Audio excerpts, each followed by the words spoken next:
Hello, beautiful people. My name is Ellen, and this is my YouTube channel where I share my thoughts with the world. Today, I'd like to talk to you about my own experience about traveling to Europe in 2020. You know, I'm Russian. I have a Russian passport. I was born in Russia. Everything I have is in Russia. I mean, the property, and I graduated from Russian university, so I am Russian. Due to recent, changes, it was impossible to go to Europe for me as a person whose visa was not valid. So I had to get my new visa when everything is closed, when every embassy, well, not all embassies are closed in Moscow, just it's a little bit different for people who want to obtain a tourist visa, because no tourists these days are allowed to travel. So what I did, the only embassy, the only country that gives visas these days in Moscow is Greece. I decided to get a Greek visa. That's the first step. I got my Greek visa. I got it for half a year, and I am allowed to spend 90 days out of 180.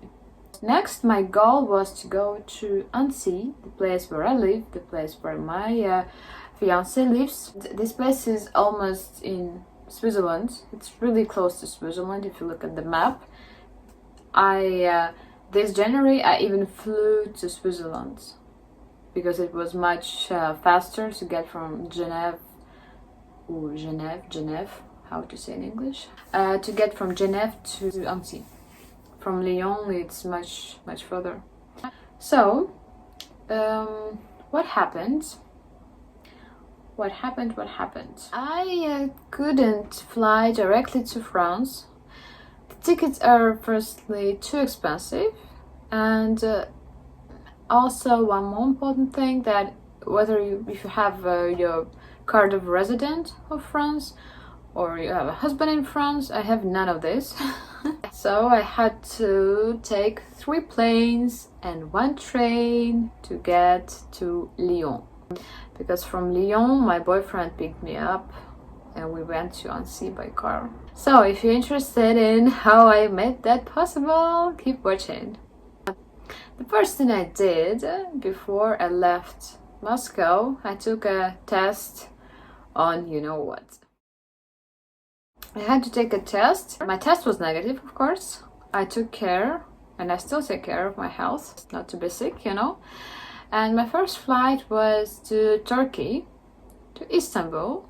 I arrived in Istanbul on the 15th of September at maybe 21:40, something like that. It took a while before my next flight because I did not have one ticket, you know.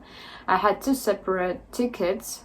I had 3 separate tickets because my next step had to be Croatia, Zagreb, because Russian tourists are allowed to go to Zagreb. And it's Europe. You know, it's logic to me. Maybe to the rest of the world, but okay.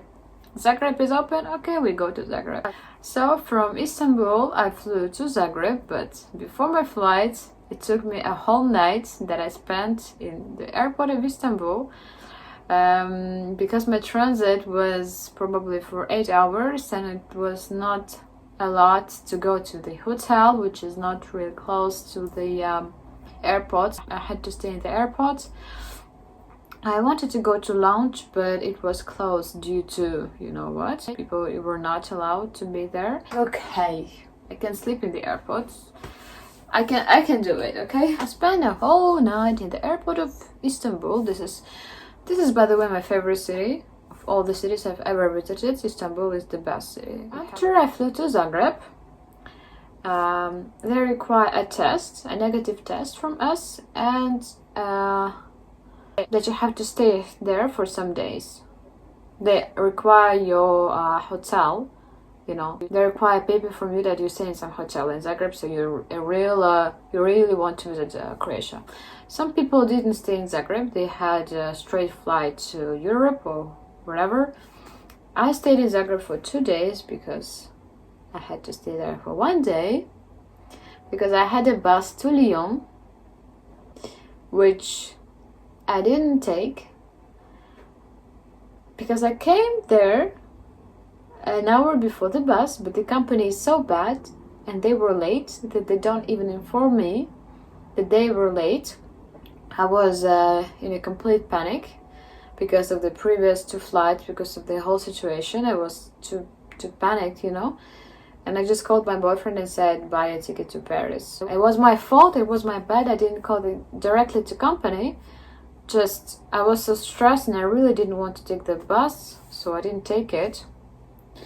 And I just had to come back to hotel apartment in Zagreb again and pack my suitcase and pack it again next morning, and because I had to go to the airport. Okay, we figured out the problem. So my last flight was to Paris. I can't explain what emotions I felt when the plane landed and when I realized I'm in Charles de Gaulle. I was just so shocked. I've been dreaming to just even be in the airport of Paris for so many years. And I was like, it's France, okay? That's my destination. I was just cried when I was on a plane. There was a small plane of Air France.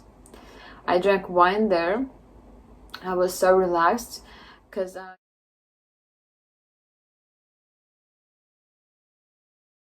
Russian people who come to Europe these days, sometimes they cannot be allowed to enter. We don't break the rule when we come to Europe, just I don't know why it happens and why they ask so many questions, but I was not even ready for this type of questions. And when the person opened my passport and put the stamp of Charles de Gaulle, I was like, oh, it's a relief. But one important thing happened next. I went through the passport control. I went through some things that check us, whether that was in Charles de Gaulle, I don't remember. I picked my luggage, that's what I remember. And guess what? Some policemen stopped me because I was too tired. I was like, I don't know. And I was looking at them a little just because I look at people. They stopped me away. They were like, where did you come from? I said I came from Croatia. I said, okay, where are you gonna stay? Why are you here? I said, I have a boyfriend and there is booking. I have booking. Receipt that there is booking for us to live together for some time. They were like, oh, you have any, electric whatever with you? I said, I have an e-cigarette in my suitcase. They said, do you have money with you? They asked like how much you have with you. It was like 800 euro maybe. I said, no more than 10,000. I said, I don't even have so much, And that was funny when they finally said, okay, we'll let you go, voila. And I was like, okay, monsieur, can you help me? I need to find my train to Lyon because I have a one-way ticket, it's Croatia, Zagreb. It was Zagreb, Paris, Paris, Lyon. There was one ticket. I didn't need to buy a ticket for train. I already had it. I just need to get the thing, the ticket itself. So that was another story, of course, how I found that. So and they were like, okay, can you help me to find the track, to find my train? They were so shocked that I asked them after their questions. I had questions for them too, They're really shocked. They didn't expect me to ask them anything. So what happened after? After that, I went to pick my ticket and I finally took a train to Lyon. And in Lyon, I met my boyfriend that I didn't see for 8 months. In the beginning when we met, it was a little strange and maybe even weird that we've been talking for so long on using our phones and now we are physically together. To me it was something, I don't know how to say. It was like I didn't believe that. I didn't believe for maybe 3 weeks that I am in France. I still don't believe it. So it was really emotional, and sometimes when I've experienced strong emotions, I don't know, I become strange. I become different. I don't know how to say. I don't know how I shall put it. Just to me, that was something. That was just like I was in a dream. I really wanted to share this story like that. I wanted to share my emotions with you because I know Many people these days are separated and I feel so sorry that they cannot be with their lovers. I'm really sorry they cannot be with their partners. I really pray that all couples will be reunited and nothing will set them apart.